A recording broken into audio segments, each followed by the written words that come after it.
Estamos en compañía del doctor Julio César Silva Meneses, experto en Derecho Electoral, y vamos a hablar justamente sobre lo que veíamos en la nota. El Jurado Nacional de Elecciones aprobó la postulación de integrantes del Congreso disuelto para las elecciones 2020. ¿Qué tipo de escenarios traería esta disposición? ¿Qué tal, doctor? Bienvenido. Mirta, muy buenos días. Gracias por la entrevista. Encantado de conversar contigo.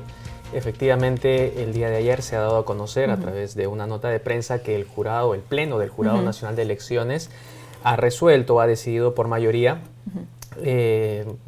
vamos a decirlo así, clarificar esta duda que estaba en dentro o era parte de este proceso electoral, y es la referida a si los miembros o integrantes del Parlamento disuelto podían o no postular en las elecciones del 26 de enero, y lo que el Pleno finalmente ha señalado o ha establecido es que sí pueden postular a partir de una interpretación de la Constitución en su rol como máximo intérprete, además de las normas o del sistema electoral en su conjunto. Recordemos que además esta respuesta ha venido justamente según el orden establecido de funciones. Tenía que ser en principio un jurado electoral especial quien hiciese la consulta. No estamos hablando de justamente Administración de Justicia Electoral en primera instancia. Así es, efectivamente. Para luego ir al Pleno. Recordemos que la semana pasada la OMPE le consultó precisamente sobre este tema, y el jurado mediante un oficio le respondió que no podía absolver esta consulta y que en todo caso iba a esperar que se la planteara algún jurado electoral especial que además se instalaban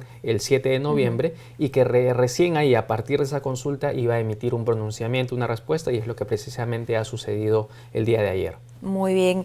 ¿Qué tipo de información necesita en este momento el ciudadano? Porque claro, estamos ante un proceso con plazos reducidos. Esta va a ser una noticia nueva de repente para muchos electores, ¿no? Teniendo en cuenta además resultados de una reciente encuesta que revela lo siguiente: el 77% prefiere votar por candidatos que no han sido congresistas. Esto es una encuesta de Datum, ¿no? Y lo menciono porque, claro, puede ser un porcentaje bastante alto, pero todos los electores tienen derecho a saber de que para este proceso electoral podrían postular congresistas excongresistas del Congreso ya disuelto, ¿no? Así es, efectivamente, y creo yo que en ese sentido el pronunciamiento del Pleno es saludable y contribuye además al proceso electoral, porque ya anticipadamente está estableciendo algo que todavía, o sobre lo cual todavía existían dudas. Los propios partidos políticos presentaron comunicaciones al jurado precisamente solicitándole que aclare este tema. Entonces, esto nos permite tener ya las reglas claras. Los partidos políticos que tienen próximamente, el próximo martes 18, vence el plazo para que presenten sus listas, ya tienen desde ya conocimiento de que pueden presentar como candidatos miembros o integrantes del Parlamento disuelto. Ahora, ahí también se abre una interrogante, y es que los partidos políticos o la etapa de democracia interna por la cual los partidos tenían que elegir a sus candidatos ya ha concluido. Así que por lo pronto tenemos conocimiento que son 17 miembros del Parlamento anterior, del Parlamento disuelto, que estarían ya incluidos en listas de candidatos.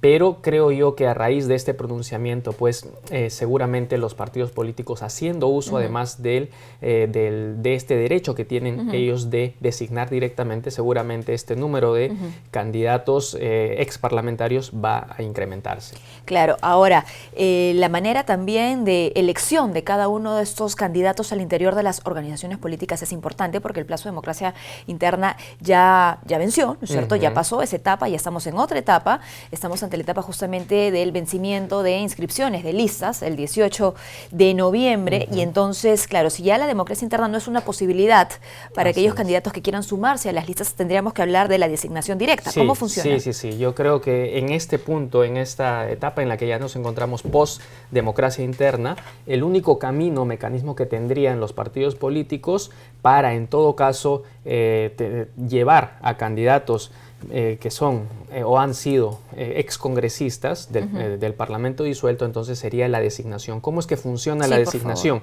La democracia interna es estas mini elecciones que se organizan dentro de los partidos políticos y que pueden ser, al menos para estas elecciones internas abiertas, cerradas o por delegados. Pero eso ya terminó. de tal manera que los candidatos que han salido de estos procesos internos se tienen que respetar. Sin embargo, los partidos políticos, la misma ley de organizaciones políticas en el artículo 24 les reconoce a los partidos la posibilidad de presentar candidatos que no pasen por elecciones internas, sino que sean designados directamente, hasta un 25% de los candidatos. Entonces estamos hablando del total de la lista, incluso ya en elecciones generales anteriores el Pleno del Jurado también estableció que este cálculo del 25% se puede hacer a consideración del partido, tomando en cuenta los 140 candidatos que tiene que presentar finalmente, no necesariamente de acuerdo a cada distrito electoral. Entonces estamos hablando de una cantidad considerable de candidatos designados directamente por el órgano que establezca el estatuto del partido.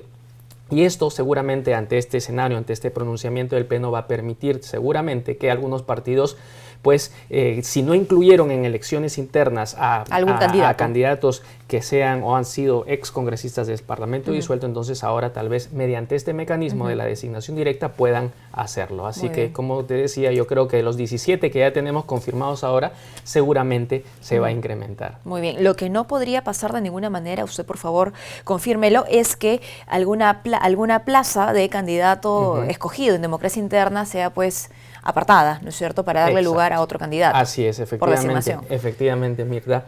Las elecciones internas como representación de la voluntad de los afiliados o afiliados y no afiliados de los partidos políticos tiene que respetarse. Ese es el espíritu de la Ley de Organizaciones Políticas, de tal manera que un partido no podría dejar de lado, sin ninguna razón válida, en todo caso, hay que precisarlo, porque puede haber en el transcurso de que un candidato o una persona fue elegido candidato en elecciones internas hasta el día de la presentación de la lista, se pueden presentar otro tipo de situaciones, como se han presentado en anteriores procesos.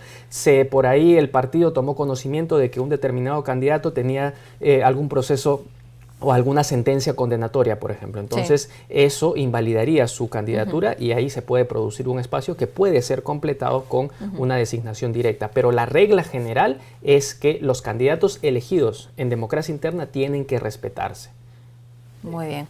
Eso para no ver procesos en adelante, ¿no es cierto?, al interior de cada organización frente al Pleno del Jurado Nacional de Elecciones, entendiendo además que, bueno, ya lo hemos dicho, eso es una elección extraordinaria con plazos reducidos, entonces hay que evitar la carga procesal. Así es. Con el respeto a la normativa. Así es. Bueno, finalmente, doctor Silva, ¿qué mensaje podría darle a nuestros televidentes, incluso si hablamos de electores, pero también de miembros de organizaciones políticas, o incluso de candidatos y candidatas? Bueno, yo creo que finalmente, y lo señalaba hace un momento, el pronunciamiento que ha emitido o del cual se ha dado conocimiento, que ha tomado el Pleno del Jurado Nacional de Elecciones, finalmente contribuye y fortalece nuestro sistema electoral, porque si bien es la primera vez, ojo, porque que el Pleno anticipa este tipo de pronunciamientos, recordemos que en el año 2018 también hubo una controversia similar referida a los alcaldes. Es decir, estaba también en duda si los alcaldes podían o no postular. Y en ese entonces, el jurado, el Pleno, esperó que se presenten los casos concretos. Es decir, que se presenten los alcaldes que querían ir a la reelección y ahí les iba a decir si postulaban o si podían ser candidatos o no. En esta elección se ha dado esta particularidad que el Pleno ha anticipado, lo cual creo yo que es saludable porque contribuye y fortalece, como lo decía, nuestro sistema electoral. Y en todo caso, lo que finalmente debemos tener en cuenta es que la decisión de elegir o de que un determinado candidato finalmente sea elegido congresista recae no en el Pleno del Jurado Nacional de Elecciones, no en OMPE, no en RENIEC, sino en los ciudadanos. Y es a partir de los ciudadanos con un voto informado que finalmente determinamos quiénes van a estar sentados, quiénes van a ocupar un escaño en el Congreso de la República. Claro que sí, la última palabra la tiene siempre el elector. Muchísimas gracias. Gracias por a ti, habernos acompañado por esta conversación. Hemos estado con Julio César Silva Meneses, experto en Derecho Electoral.